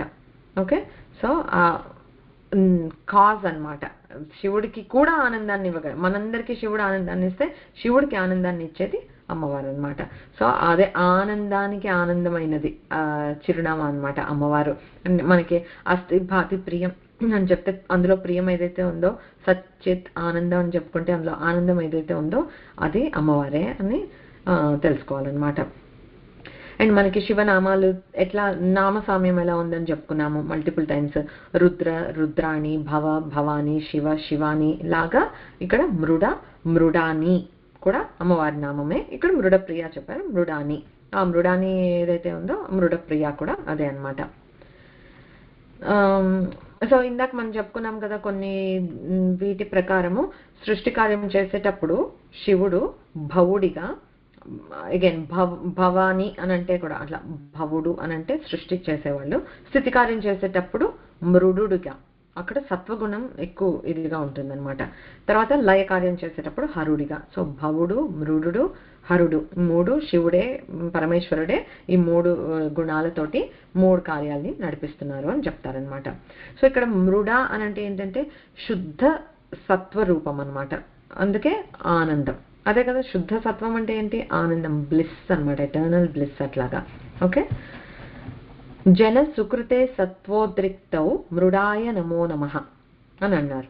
అంటే జన సుకృతే, మనం ఎన్నో సుకృతాలు చేసి ధర్మపరంగా ఉంటూ, శాస్త్రాలు గురువులు ఎలా చెప్పారో అలాగా ఉంటూ మనం నిరంతరం సాధన చేస్తూ ఉంటే మనకి ఈధర్ పుణ్యమన్నా కలిగి లేదా ఉన్న పాపాలన్నా పోయి ఇంత పిసరు భక్తి అనేది కొంచెం మనకి బడ్లాగా ఫామ్ అవుతుందట. సో మనకి భక్తి కలగాలి అని అంటే ఫస్ట్ అంటే ఆ క్షేత్రం షుడ్ బి క్లీన్ కదా. సో దానికి ఎలా అవుతుందంటే ఎన్నో మనం సుకృతాలు చేయటం వల్ల, సో ఏ జన్మలోనో మనకి తెలుసో తెలియకో చేసుకున్న సుకృతాల వల్ల ఇవాళ రోజున అమ్మ అనే ఇంత అపురూపంగా అమ్మనామాన్ని ఇన్నిసార్లు తీసుకునే ప్రయత్నం చేస్తున్నాం మనం. సో ఎప్పుడో సుకృతం చేశాము. So we have to continue that అనమాట. సో ఈ దైవ చింతన అవి వచ్చాయి అని అంటే జన సుకృతే సత్వోద్రిక్తౌ. సో అలాగా నేను చెప్పాను కదా ఇందాక, మనం మనసు యూజువలీ రజోగుణంతో కొట్టుకుంటూ ఉంటుంది, always like on the run, on the go. ఇప్పుడు ఇది అయ్యాక ఇది, ఇది అయ్యాక ఇది, లైక్ లేకపోతే రేపు లేకపోతే ఎల్లుండి ప్లాన్లు వేస్తూ ఉంటాం, పంచవర్ష ప్రణాళికలు, లేకపోతే చాలా లాంగ్ టర్మ్ ప్లానింగ్ చేసేస్తూ ఉంటాం. ఓకే, సో అలాగ ఎప్పుడు ఉంటాము, లేదా అజ్ఞానము, నిద్ర, బద్ధకము ఇట్లాంటి తమో గుణంలో ఉంటాం. ఈ సత్వగుణం అనేది మనకి ఇప్పుడు ఈ ఎలా అయితే చెప్పారు కదా, ఈ ధర్మబద్ధంగా ఉంటూ శాస్త్రవచనాల్ని పాటిస్తూ మనకి విధించిన కర్మల్ని మనం చక్కగా తప్పకుండా చేస్తూ అలా ఉండి ఆ సుకృతాలు చేయటం వల్ల ఈ సత్వ గుణం అనేది మనలో ఉద్రిక్తమవుతుందట కాస్త. అయ్యి అప్పుడు ఆ ఉద్రిక్తత వచ్చినప్పుడు, పొంగినప్పుడు అప్పుడు మృడాయ నమో నమః. అప్పుడు మనకు ఆ మృడు అంటే ఏంటి, ఆ ఆనందం అనేది మనకు అప్పుడు అనుభవంలోకి వస్తుంది. సో ఆ స్టేట్కి మనం రీచ్ అవ్వాలి అని అంటే మనకి ఆ సత్వగుణం అనేది బాగా పీక్స్లోకి రావాలి. మనకి ఎప్పుడో వచ్చినట్లు చిన్న పిసర అనిపిస్తుంది. ఎప్పుడైనా లైక్ మనం పూజ చేస్తుంటే ఆనంద భాష్పాలు వచ్చేసాయి, లేకపోతే సంథింగ్ యూఆర్ టోటలీ టచ్డ్. అసలు ఆ ఫీలింగ్ని ఎవరికన్నా మనం మాటల్లో చెప్పగలమా? చెప్పలేం కదా, చాలా బాగుంటుంది అనుభవము. కానీ వేరే వాళ్ళకి మనం చెప్పలేం. బట్ ఆ అనుభవం ఏదైతే ఉందో అది మృడుడికి ఒక చిన్న నజరానా టైప్లో అనమాట. సో అది ఆనంద టచ్ అన్నమాట. బట్ మనం అదే సుకృతాలు చేస్తూ అదే స్టేట్లో ఉంటే కనుక అప్పుడు ఆ అనుభవానికి వచ్చిన ఆ మృడత్వం ఏదైతే ఉందో ఆ మృడుడికి నమో నమః అని చెప్తున్నారనమాట ఇక్కడ. రుద్రంలో ఒక మంత్రం ఉంది, శివ రుద్రస్య భేషజీ తయాన మృడ జీవసే అనేది నామం అన్నమాట.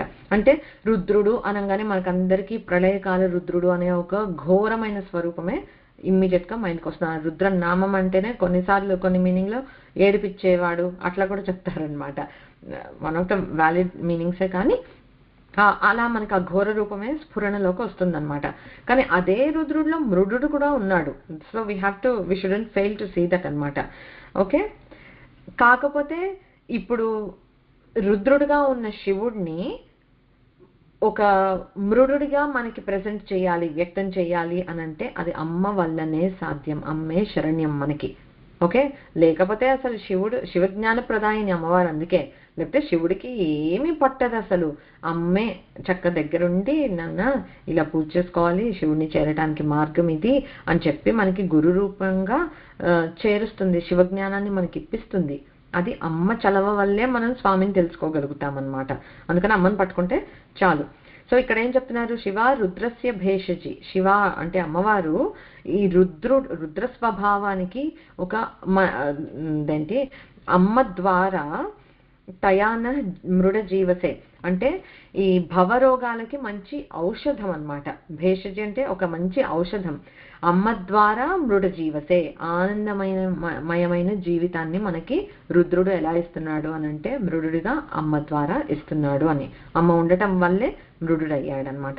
అందుకే మృడ ప్రియ అనే నామం వర్కౌట్ అవుతుంది. సో మనం జీవించున్నంత కాలం చక్కగా ఆనందాన్ని, ఇక్కడ ఐహికంగా ఉండే ఆనందాన్ని ఇస్తూ చివరికి శాశ్వత ఆనందాన్ని కూడా ఇప్పిస్తుంది అమ్మ. ఓకే, సో అది మోక్షాన్ని కూడా అనుగ్రహిస్తుంది. అండ్ లైక్ ఐ సెడ్, రుద్రంలో ఎన్నో చోట్ల ఈ మృడ నామం అనేది రిఫరెన్స్ చాలా సార్లు వస్తుంది. అయితే మనం ఏమడుగుతాము, ఎస్పెషలీ రుద్రంలో నీ ఘోర రూపాలు మాకు కావాలి, అఘోర రూపాలు కావాలి, రుద్రుడు కావాలి, మృడుడు కావాలి. మనకి ఎంతసేపు ఆనందమే కావాలి అని అనుకోవడానికి లేదు. అందరి పట్ల అలాగే ఉంటే ఎలా? మనకేదో కష్టాలో శత్రువులో ఏదో వచ్చినప్పుడు, సంకటాలు వచ్చినప్పుడు ఫియర్స్ గా ఉండే గాడ్ కావాలి, మెత్తగా ఉండి నవ్వుతూ ఉంటే కష్టాలు తొలగిపోవు కదా. సో ఆ రుద్ర స్వభావం, ఆ ఘోర స్వభావం కూడా మనకి ఈక్వల్లీ ఇంపార్టెంట్ అన్నమాట. సో నా జోలికి వచ్చే కష్టాల పట్ల, లేకపోతే మన ప్రమాదాల పట్ల, వీటి పట్ల రుద్రుడిగా ఉండు, నా పట్ల మాత్రం మృడుడుగా ఉండు తండ్రి అని దండం పెట్టుకుంటాం. అది ఈజీగా ఎప్పుడైనా సరే శివుడిని అప్రోచ్ అవ్వాలంటే, ఇప్పుడు నాన్నగారికి నుంచి ఆయన కావాలి అంటే అమ్మ ద్వారా వెళ్ళి రికమెండేషన్ అని అడుగుతాం కదా. సిమిలర్లీ ఇక్కడ కూడా అయ్యవారి నుంచి మనకి ఏదైనా కావాలంటే అమ్మ దగ్గరికి వెళ్ళి అమ్మ ప్లీజ్ అమ్మ అని అంటే అమ్మ కరుణ స్వరూపం కనుక షీ విల్ హెల్ప్ అస్ అన్నమాట. ప్రమదేశ పశుపతిర్ మృడానీశో మృడో వృషః కృతాంత కాల సంహారి కూట కల్పాంత భైరవ. సో మామూలుగా శివుడిని చూస్తే చాలా భయంకరంగా ఉంటుంది మనకి. ఎందుకంటే ప్రమదేశ, చుట్టూతా ప్రమథగణాలు ఉంటాయి. అవేంటి, మనము యూజువల్లీ ఎట్లా అంటే భూత ప్రేత పిశాచాలు అవన్నీ ఉంటాయి. వియర్డ్ క్యారెక్టర్స్ లాగా కూడా అనిపించవచ్చు మనకి. ఆ ప్రమథ గణాలన్నీ శివుడు వెనకాతల నుంచి ఉంటే మనకేం భయం లేదు, ఎందుకంటే శివుడు ఉన్నాడు కనుక. ఒక్క అలాంటి క్రీచర్ మన పక్కకు వచ్చిందా విత్ శివుడు ప్రెజెన్స్ లేనప్పుడు, చెప్తున్నా జస్ట్ ఫనీగా, భయపడి చేస్తాం మనం. సిమిలర్గా ఎలా అంటే ఎగ్జాంపుల్, ఇప్పుడు నాగుపాము పుట్టలో ఉన్నంత వరకు అబ్బా నాగదేవుడు అని చెప్పేసి పాలు పోసి అంతా చేసేస్తాం. అదే పుట్టలోంచి బయటకు వస్తే దెబ్బకు పారిపోతాం. మరి ఇంతసేపు చేసిన పూజ ఏమైంది? లైక్ భక్తి ఉంటే ఉండాలి కదా అక్కడే. సో అలా కాదనమాట. సో ప్రమథేశ అలా భయంకరమైన ఈ భూత ప్రేత ప్రమథ గణాలతోటి కూడి ఉంటాడు శివుడు. పశుపతి మనలాంటి వాళ్ళందరినీ, అంటే పాశంతో బంధింపబడిన వాళ్ళందరూ ఉంటారు. కృతాంత కాల సంహారి, కాలస్వరూపుడైన యముని సంహరించాడు. మనలందరినీ పాశంతో పట్టి ఉంచాడు. ఈ ప్రమథ గణాలన్నిటికీ అధిపతిగా ఉన్నాడు. కల్పాంత కాల సంహారి, కల్పాంతం వచ్చిన తర్వాత మొత్తం కాలుడిని అంటే యముణ్ణి కూడా, అంటే యముడు ఉంటే కదా మన ప్రాణాలు తీసేది, ఆ యముడినే తీసుకుని వెళ్ళిపోయాడు. తర్వాత కల్పాంత భైరవుడు, ఇంకా అత్యంత ప్రళయం వచ్చినప్పుడు అంతా వెళ్ళిపోయిన తర్వాత సమస్త విశ్వాన్ని తనలో లయం చేసుకుంటాడు అనమాట. మళ్ళీ దట్ ఈస్ ద బ్యూటిఫుల్. ఇది అక్కడ మహాతాండవం చేస్తాడు అమ్మవారు, మహాతాండవ సాక్షిని. సో ఆయన అలా ఆ తాండవం చేస్తూ ఉంటే మొత్తం అంతా లయం అయిపోతుంటే ఏకైక సాక్షి అమ్మవారు. ఎందుకంటే అమ్మే అవన్నీ వచ్చేటట్టుగా చేసింది కనుక she is the only one who is watching అనమాట. అలాంటి ఆ కల్పాంత భైరవుడైన రుద్రుడు అమ్మ అంత రౌద్రాకారంతో ఉన్నాడు కదా, అమ్మ పక్కనుంటే మాత్రం ఎప్పుడు మృడప్రియ కదా, అమ్మ ఉంది అని అంటే మృడుడైపోతాడు. అలా ఆనంద స్వరూపంగానే ఉంటాడనమాట. మృడానీషుడు అని అంటారు. అప్పుడు అదే మృడా అనే నామం మృడానీషుడు అంటే మృడానికి ఈశుడు అంటే భర్త, మృడానీషుడు అలా అయిపోతాడు అనమాట. అంత సాఫ్ట్ అని అయిపోతాడు అమ్మ దగ్గర ఉంటే. సో అందుకే మనకి ఎప్పుడైనా సరే పూజ చేస్తే ఇద్దరిని కలిపి చేయాలని అంటారు. అంబ సహితంగా ఉన్న సాంబ శివుడిగా మనం ఎప్పుడు ఆరాధించాలి. చక్కగా శివ పరివారం మనకి ఫ్యామిలీ పిక్చర్లే ఉంటాయి, ఎంత హాయిగా చక్కగా ఇచ్చేసుకోవటం అనమాట. అంతేకాని నేను అయ్యవారి పూజ చేయను, ఓన్లీ అమ్మవారి పూజ చేస్తాను చెల్లదు. అమ్మవారి పూజ మాత్రమే చేస్తాను, అయ్యవారి పూజ చేయను, డజంట్ వర్క్ ఆల్సో. ఓకే. కాకపోతే ఈ అమ్మ పక్కన ఉన్న శివుడు ఎప్పుడు ఆ మృడ స్వభావంతో ఎలా అయితే ఉంటాడో, సో మనకి ఏది ఈజీ, చక్కగా అమ్మ పాదాలని ఆశ్రయిస్తే, శరణమనిస్తే సరిపోతుంది మనకి. ఆ మృడప్రియ అయిన అమ్మవారు మనకి ఎప్పుడు ఆనందాన్ని ఇస్తుంది. ఆ ఆనందం ఐహికంగానే కాకుండా పరమమైన శాశ్వతమైన ఆనందాన్ని అంటే మోక్షాన్ని కూడా అనుగ్రహిస్తుంది అన్నమాట మనకి. I don't know how many of you watched it. కర్ణాటకలో గోకర్ణానికి దగ్గరలో మురుడేశ్వర్ అనే ఆలయం ఉంది. అది కూడా మృడేశ్వరుడు, it has become Murudeshwar over the time. But అది ఏం చెప్తారనంటే మనకి భూ కైలాస్లో ఉంది కదా, రావణుడు ఆత్మలింగం తీసుకొని శివుడికి పట్టుకొని వెళ్తూ ఉంటే హీ షుడెంట్ బి, అందుకని గణపతి విష్ణువేమో సన్కి అడ్డు సుదర్శన చక్రాన్ని పెట్టేస్తే చీకటి పడిపోతుంది అనుకుని మళ్ళీ నిష్ఠాపరుడు రావణుడు. సో సంధ్యావందనం చేయాలి, సంధ్యా ఆసనం అయింది అని చెప్పేసి కింద పెట్టకూడదు కదా, so he was looking for help. వచ్చాడు గణపతి, నేనున్నాను, నేను పట్టుకుంటాను అని చెప్పేసి 3 సార్లు పిలుస్తున్నాను అన్నాడు. ఇదిగో నువ్వు రాలేదు, నేను పెట్టేశానని అన్నాడు. రావణుడు వచ్చి చాలా పెకిలించడానికి ట్రై చేశాడు, తెలుసు కదా మనకి ఇదంతా స్టోరీ. అప్పుడు ఆ ముక్కలు అయింది అంటారు ఆత్మలింగము. అప్పుడు ఆ ఆత్మలింగానికి పైన ఉన్న వస్త్రం ఏదైతే ఉందో అది ఎగిరి వెళ్ళి పడిన ప్రదేశం ఇది ఈ మురుడేశ్వర ఆలయం అని అంటారు. Beautiful temple. If you haven't visited, you visit it. I think Arabian sea కి ఇదిలో ఉంది, అక్కడ అరేబియన్ సీ అని అనుకుంటా ఉన్నది. అక్కడ ఇంత పెద్ద 120+ ఫీట్ అనుకుంటాను శివుడు అలా కూర్చుని ఉన్నట్లు స్టాచ్యూ. గూస్ పంప్స్ అసలైతే కనుక. బ్యూటీ అంటే బ్యూటీ. ఇట్లా తూర్పు వైపుకి ఫేస్ చేసి ఉంటుందిట. సో అంటే ఫస్ట్ సూర్యకిరణాలు తాకాలి అన్నట్లుగా. వెళ్ళకపోతే కనుక తప్పకుండా వెళ్ళండి. ఇట్స్ అ వండర్ఫుల్ ప్లేస్, నాకు చాలా నచ్చింది. Okay, all right. సో అది మృడప్రియ నామము. సర్వశక్తిమయీ సర్వమంగళ సద్గతిప్రద సర్వేశ్వరి సర్వమయీ సర్వమంత్రస్వరూపిణి సర్వయంత్రాత్మిక సర్వతంత్రరూప మనోన్మని మాహేశ్వరి మహాదేవి మహాలక్ష్మి మృడప్రియ. ఓకే, ఈ 13 నామాల్లో మనం ఆల్రెడీ చెప్పుకున్నట్లు వనదుర్గ మాలా మంత్రాలు ఉన్నాయి, నిక్షిప్తమై ఉన్నాయి. ఓకే, నువ్వు ఇప్పుడు అది ఎక్స్ట్రాక్ట్ చేసి ఏంటి అనేది మనకు అనవసరం. ఇందులో అంత శక్తి ఉంది అని తెలిసి మనకి ఇట్లా చక్కగా నామాలుగా ఇచ్చారంటే ఇది ఈజీది చదువుకోవచ్చు కదా. Why do we need to figure out అందులో ఉన్న బీజాక్షరాలే ఉండాలి కావాలి అనే అవసరం మనకి ఏది లేదనమాట. ఆల్సో ఇందులో సర్వమంగళాదేవి మంత్రము, సర్వేశ్వరి మంత్రం, మహేశ్వరి మంత్రం, అలా విడిగా ఇంకేవో మంత్రాలు కూడా ఉన్నాయి అని అంటారు.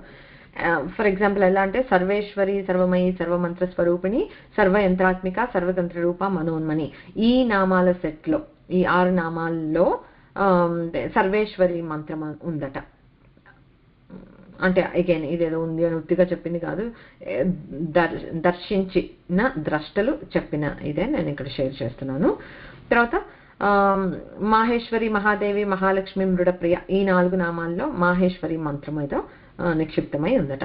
సో అవన్నీ తెలుసుకుంటే ఇంకా మనకి భక్తి శ్రద్ధలు పెరుగుతాయని షేర్ చేస్తున్నాను తప్పితే one thing that we need to keep in mind is ప్రతి అక్షరము ప్రతి నామము ఒక మంత్రమే.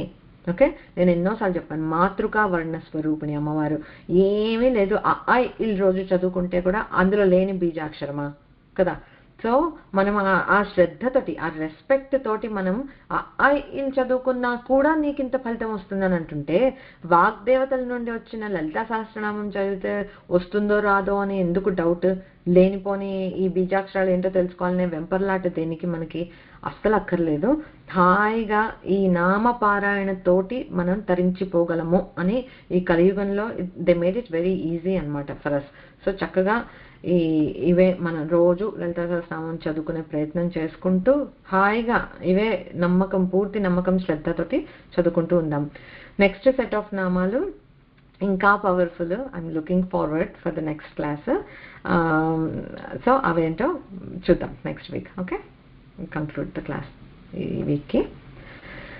ఓం పూర్ణమదః పూర్ణమిదం పూర్ణాత్ పూర్ణముదచ్యతే పూర్ణస్య పూర్ణమాదాయ పూర్ణమేవావశిష్యతే.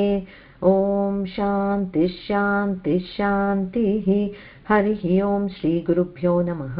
హరి ఓం. ఓం శ్రీమాత్రే నమః.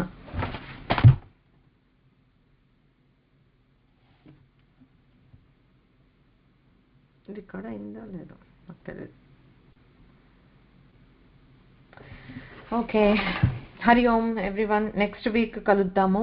మోస్ట్లీ అడ్డు కాకపోవచ్చు, బట్ అగైన్ ఐ థింక్ ఏంటో డేస్ ఇట్లా జరిగిపోతున్నట్లు అనిపిస్తుంది. I will keep you posted. ఇవాళ డేట్ ఎంత? 25th అయినా?